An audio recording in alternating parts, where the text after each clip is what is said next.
السلام عليكم ورحمة الله وبركاته. ازيكم عاملين ايه؟ يا رب تكونوا بصحة وبخير.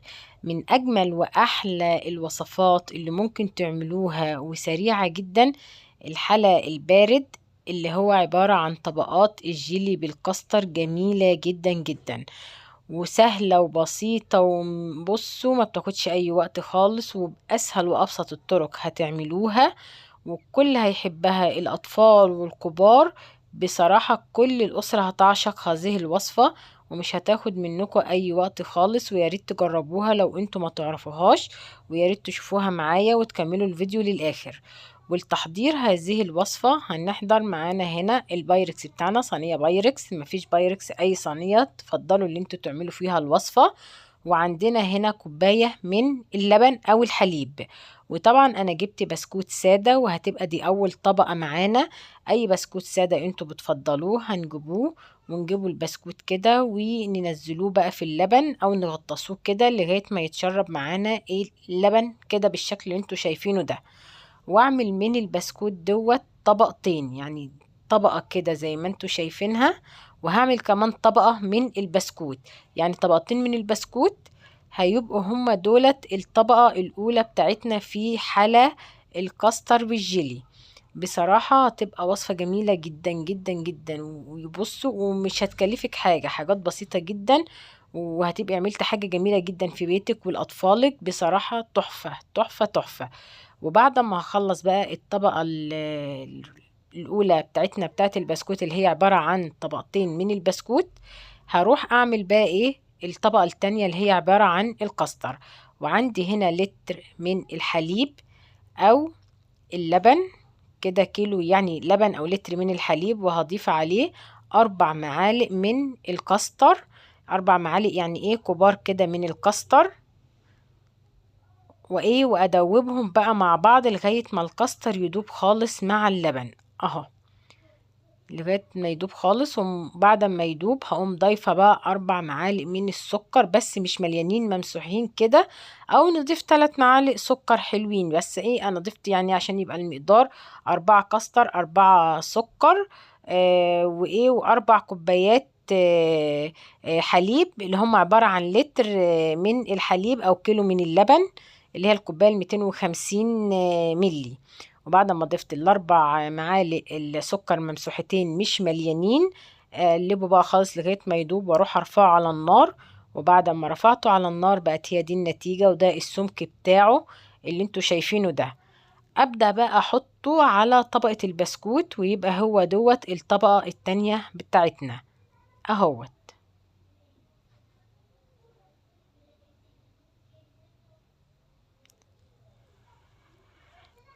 وبعد بقى ما حطيت الكاستر كده على البسكوت، ابدا بقى افرده معانا كده، نسوي بقى الطبقه ديت اللي هي الطبقه التانية، نحاول نسويه كده بالراحه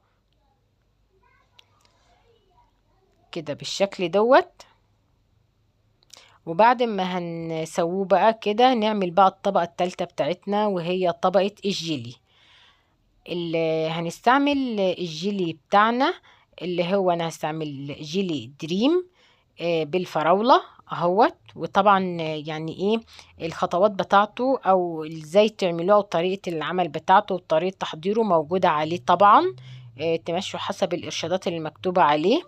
وانا هجيب بقى عشان نعملوه، هجيب يعني دول هعمل باكوين، يعني ب4 كوبايات اللي هما 250 ملي من المية، او عبارة عن لتر من المية. هجيب يعني الباكو الواحد بياخد نص لتر من المية. كوباية سخنة ندوب فيها الجيلي بتاعنا، والكوباية الباردة بنضيفها بعد ما الجيلي يدوب في المية السخنة. وادي الكوباية هي 250 ملي اللي انا هستعملها. وعندي هنا مية مغلية انا غلياها،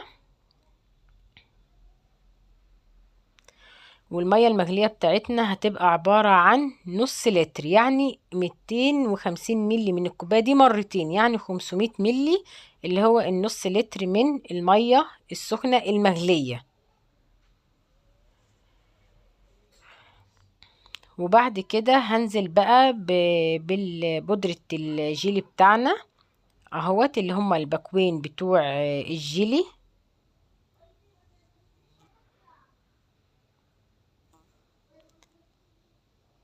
وبعد كده بقى ايه ابدأ ادوب بقى ايه الجيلي بتاعنا بعد ما انزل بقى بالباكو التاني كده. ابدأ بقى اقلبه خالص لغاية ما يدوب مع المية، يعني الجيلي تحس ان هو اختفى كده وداب كده مع المية زي ما انتوا شايفين. هقوم نازلة بقى برضو بكوبايتين من المية الباردة، يبقى الاول كوبايتين مية سخنة وبعدين بكوين الجيلي وبعدين كوبايتين من المية الباردة واقلبهم كده تقليبة، وتبقى الطبقة التالتة بتاعتنا بقت جاهزة اللي هي بتاعت الجيلي. اقوم واخداها بقى واحطها على الكاستر بعد ما الكاستر يبرد خالص، يعني تحس ان الكاستر برد. انزل بقى بالجيلي كده بالراحة اهوت كده بالشكل ده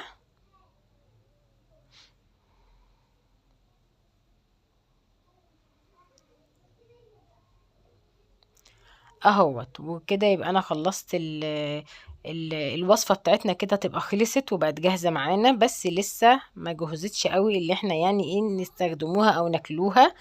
وبعد كده هروح احطه بقى في التلاجة لمدة 4 ساعات، وعايزة تبيتيه عادي لتاني يوم عادي لو انت مش مستعجلة. وهو دوت بعد ما طلع من التلاجة بسم الله ما شاء الله جميل جدا. شوفوا الطبقات، طبقة البسكوت وطبقة الكاستر وطبقة الجيلي، بصراحة جميلة جدا جدا جدا، شكلها بصراحة شاهي جدا. ممكن تحط عليها اي فاكهة، ما مش عايزة تحط فاكهة ممكن تعمليها زي ما هي كده قدامك اهوت. بسم الله ما شاء الله شوفوا عاملة ازاي، وشوفوا يعني الطبقات بصراحة خطيرة جدا، البسكوت والكاستر والجيلي بصراحة شكلها مغري، وهي بصراحة خطيرة جدا جدا جدا. شوفوا عاملة ازاي بسم الله ما شاء الله اهو. يعني بصراحة انا عايزة اقول لكم جميلة، يعني انا دقتها بصراحة جبارة يعني. وديت الوصفة بتاعتنا، وده الفيديو بتاع النهاردة.